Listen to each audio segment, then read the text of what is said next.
Hello everyone and welcome to Rodan Man's Reviews. So today we're taking a look at the Star Wars The Black Series, The Armorer from the Disney Plus television series The Mandalorian.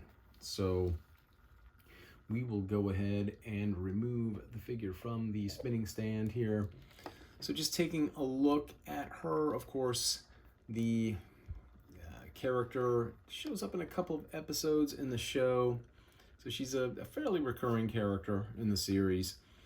Just taking a look first, we'll go ahead and remove some of these accessories that we have here, and we'll just go ahead and take a look at articulation. So as far as articulation, she does have the standard, she can do the 90-degree angle with the arms, right? Single joint for both arms. We do get a swivel, of course, for both hands. As far as the legs go, they are also just a single joint, no double joint there, right? Which is fine. The feet point downward. The feet point up just a little bit, not by much though. And then, of course, we've got peg holes in the bottom of the feet. As far as, so we got pretty standard articulation for most of what we see in the Black Series, Mandalorian or otherwise figures. And she does, one thing I will say, she's got really good articulation as far as the head. Like, she can look up pretty high, and down is pretty decent as well. So a lot of maneuvering there with the head, which I like very much about this figure. As far as the paint apps and everything, she looks good. She looks like the character does from the show. She's got these the kind of the gloves with the padded thing going on it on both these, kind of these rings around the wrists and the upper arms.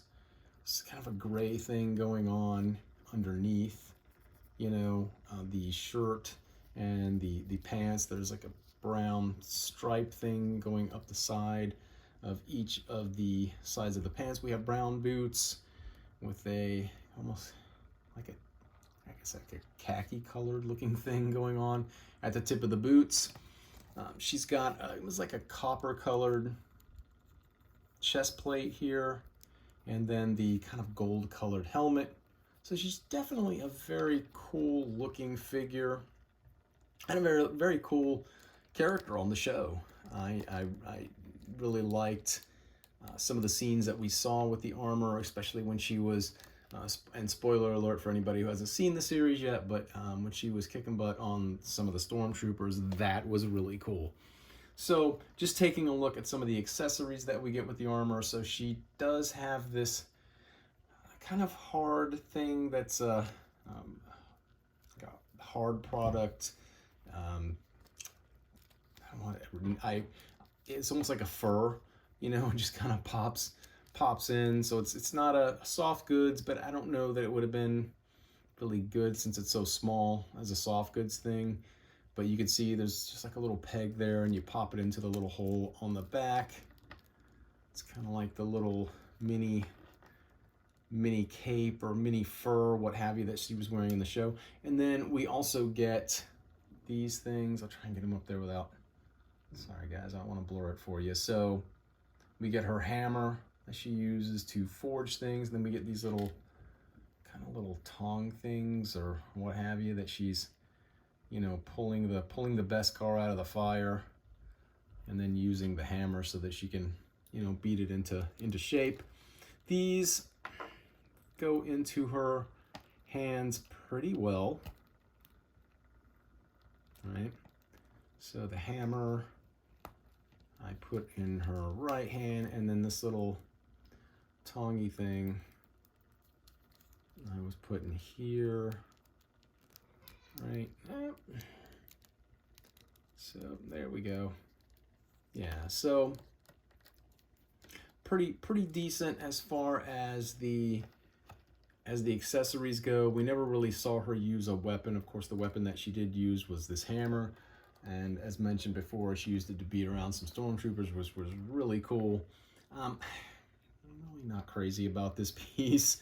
If I was going to do anything other than just display her, which is really all that's going to happen, I probably would not really keep that on her. As I've mentioned before, I'm more of a fan of a soft goods when it comes to capes and cloaks and robes and things of this nature, but I just don't, it being such a small piece, I don't know how well it would have done as a soft goods. I mean, I'm sure they could have made it work somehow. Taking a look at the armor as far as her height, so we'll go ahead and stand her up straight here, and as far as height, she is right at about 5.5, just a little over, maybe 5 3/4 inches tall. So yeah, so that's how she looks there. Hold on, let me